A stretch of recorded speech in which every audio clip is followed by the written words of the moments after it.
ములుగు జిల్లా కర్రెగుట్టలో సిఆర్పీఎఫ్ వేట కొనసాగుతోంది. మావోయిస్టుల ఏరువేత లక్ష్యంగా మరో బేస్ క్యాంప్ ఏర్పాటు చేశారు. ములుగు జిల్లా వెంకటాపురం పోలీస్ సర్కిల్ పరిధిలో మరో బేస్ క్యాంప్ ను సిఆర్పీఎఫ్ ఐజీ త్రివిక్రమ్, జిల్లా collector TS Divakar, SP Sudheer Ramnath ప్రారంభించారు. వాజేడు మండలం మురుమూరులో సిఆర్పీఎఫ్ క్యాంప్తో ఏజెన్సీ ప్రాంతంలో అడుగడుగునా పోలీసు ఆంక్షలు ఉండబోతున్నట్టుగా తెలుస్తోంది. నుంచి పైన కొండలపైకి ఒక రోడ్ నిర్మించాలన్న ఉద్దేశం. ఆ రోడ్ నిర్మించగలిగితే మనకి పైన కూడా మనం క్యాంప్స్ పెట్టుకొని సిఆర్పిఎఫ్ ద్వారా అండ్ మనకి ఈ మొత్తం ఏరియాలని కర్రగుట్టల పైన కూడా సురక్షా భద్రతలు మంచిగా ఏర్పాటు చేసి ప్రజలకి ఈ ఏరియా ఫ్రీగా తిరిగేందుకు, డెవలప్మెంట్ వచ్చేందుకు సహకరించాలనే ఒక మరింత అప్డేట్స్ అందించేందుకు మా ప్రతినిధి సైదులు సిద్ధంగా ఉన్నారు. మావోయిస్టులు ఏరువేత లక్ష్యంగా కేంద్ర రాష్ట్ర బలగాలు బేస్ క్యాంపులను ఏర్పాటు చేస్తుంది. క్యాంపుల ఏర్పాటుతో ఒక్కసారిగా ఏజెన్సీ ప్రాంతంగా ఉన్నటువంటి ములుగు జిల్లా వాజేడు మండలం ముర్మూరు గ్రామానికి సంబంధించి చూసుకున్నట్లయితే ఇప్పటికే సిఆర్పిఎఫ్ సంబంధించినటువంటి ఐజీ త్రివిక్రమ్తో పాటు ములుగు ఎస్పీ పూర్తి స్థాయిలో కూడా అక్కడ బేస్ క్యాంపును కూడా ఏర్పాటు చేసేందుకు పోలీసులు ఏర్పాటు చేశారు. ఆ బేస్ క్యాంపును కూడా పూర్తి మొత్తం కూడా దానికి శంకుస్థాపన చేసి బేస్ క్యాంపుకు సంబంధించినటువంటి కార్యక్రమాలు పూర్తి స్థాయిలో హడావుడిగా కొనసాగుతున్న పరిస్థితి కనిపిస్తుంది. ప్రధానంగా కేంద్ర ప్రభుత్వం భావిస్తున్నట్లుగా మావోయిస్టుల ఏరువేతే లక్ష్యంగా కొనసాగుతున్న ఆపరేషన్ కగార్ కర్రెగుట్టల నేపథ్యంలో పూర్తిగా కర్రెగుట్టల్లోకి వెళ్లేందుకు బలగాలు వెళ్ళి మొత్తం కూమింగ్ నిర్వహించేందుకు వీలుగా అదునుగా ఉండేందుకు పెద్ద ఎత్తున కూడా క్యాంపులను ఏర్పాటు చేస్తున్నారు. క్యాంపులను కూడా మొత్తం శంకుస్థాపన చేసి కార్యక్రమానికి సంబంధించిన ఏర్పాట్లు కూడా చకచక కొనసాగుతున్న పరిస్థితి కనిపిస్తుంది. ఓవరాల్గా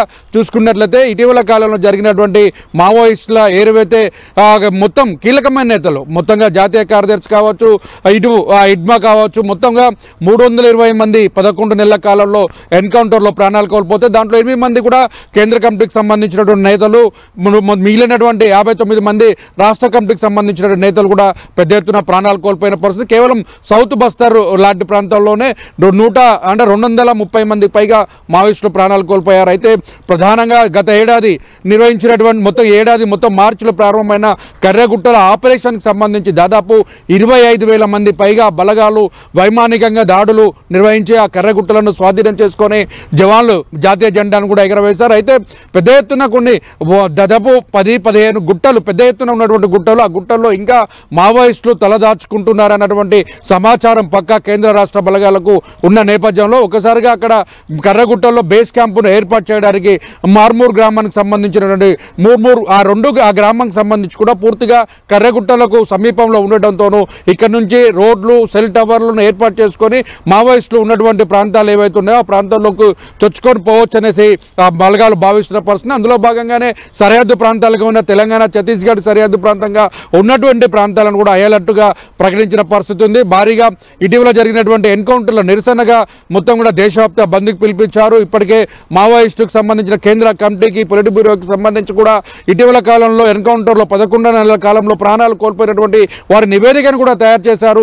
డిసెంబర్ 2 నుంచి 8 వరకు కూడా మావోయిస్టుల PLGA వారోత్సవాలను నిర్వహించాలని ఒకవైపు లేఖ కూడా విడుదల చేసిన పరిస్థితి. మరోపక్క మహారాష్ట్ర, ఛత్తీస్గఢ్, మధ్యప్రదేశ్ సంబంధించిన కమిటీకి సంబంధించినటువంటి అనంత లేఖలో మాత్రం PLGA వారోత్సవాలను నిర్వహించడం లేదని కూడా ఒక ప్రకటన వెలువడడం. అదేవిధంగా మావోయిస్టులకు సంబంధించిన కాల్పులు ఫిబ్రవరి 15, 2026 వరకు కూడా కాల్పులు విరమణ ప్రకటించాలని కూడా వారు కోరిన పరిస్థితి ఉంది. ఈ నేపథ్యంలో ఆ ప్రకటనకి ఇప్పుడు పొలిట్ బ్యూరోకి అందినటువంటి నివేదికకి సంబంధించి కొంత వ్యత్యాసం ఉన్నప్పటికీ కూడా మొత్తం 6 రాష్ట్రాలకు సంబంధించిన పోలీసులు మొత్తం మావోయిస్టు ప్రభావిత నేషనల్ పార్క్ సంబంధించిన ప్రాంతాలన్నింటిలో కూడా పూర్తి స్థాయిలో కూడా చొచ్చుకొని వెళ్లేందుకు కేంద్ర రాష్ట్ర బలగాలు మాత్రం ప్రత్యేకంగా వ్యూహాత్మకంగా అడుగులు వేస్తుంది. అక్కడున్న గిరిజనులకు సంబంధించి కూడా ఎడ్యుకేషన్ కావచ్చు, వైద్యానికి సంబంధించినటువంటి రహదారులకు సౌకర్యం కావచ్చు, టీవీలు బహుకరించడం, సమాజంలో ఏం జరుగుతుందో వాళ్ళకి తెలిసే విధంగా సెల్ ఫోన్లు అందజేయడంతో పాటు సేవా కార్యక్రమాలు చేస్తూ వారి దగ్గరేందుకు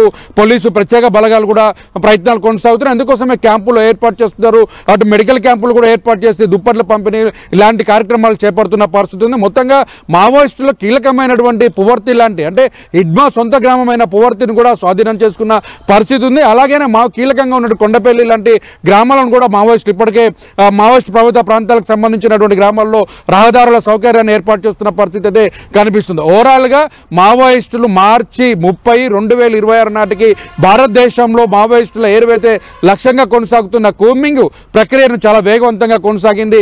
నంబాల కేశవరావు ఇడ్మా తర్వాత ప్రాణాలు కోల్పోయినటువంటి నేతల తర్వాత ఆ స్థాయిలో మళ్ళీ మావోయిస్టులకు సంబంధించి ఉద్యమాన్ని పునర్నిర్మాణం చేసేందుకు ప్రయత్నాలు కొంతమంది నేతలు ప్రయత్నిస్తున్నారు. ఇప్పటికే స్పెషల్ దండకార్యానికి సంబంధించి కూడా దేవా బాధ్యతలు చేపట్టారనే ఊహాగానాలు కూడా వస్తున్న పరిస్థితి ఉంది. ఒకవేళ నిజంగానే ఇడ్మా తమ్ముడు దేవా బాధ్యతల్లో స్వీకరిస్తే మాత్రం ఇడ్మా కంటే ఎక్కువగా వ్యూహాత్మకంగా మొత్తంగా బలగాలను ముప్పేట దాడులకు పాల్పడే అవకాశం ఉందని కూడా ఇప్పటికే ఇంటెలిజెన్స్ చీఫ్ మొత్తం కూడా ఆలోచన చేస్తున్న పరిస్థితి. వారికి ఉన్నటువంటి సమాచారం మేరకు ఎక్కడికెక్కడ కూడా క్యాంపులను ఏర్పాటు చేయాలి. దాదాపు 50-100 మీటర్ల దూరంలోనే క్యాంపులను ఏర్పాటు చేస్తూ దాదాపు 100 మంది ఒక్కొక్క బేస్ క్యాంపుకు సంబంధించి 500 నుంచి 600 మంది పైగా జవాన్లను ఏర్పాటు చేస్తూ అత్యాధునిక టెక్నాలజీని వాడుతున్న పరిస్థితి కనిపిస్తుంది. ఓవరాల్గా సరిహద్దు ప్రాంతంలోకి కర్రెగుట్టలకు సంబంధించినటువంటి రాకపోకలు సజావుగా సాగేందుకు మాత్రం క్యాంపులను ఏర్పాటు చేస్తున్నట్టు మనకు అందుతున్న అయితే సమాచారం. కెమెరామెన్ విజయ్తో సైదులు 10 టీవీ ఖమ్మం.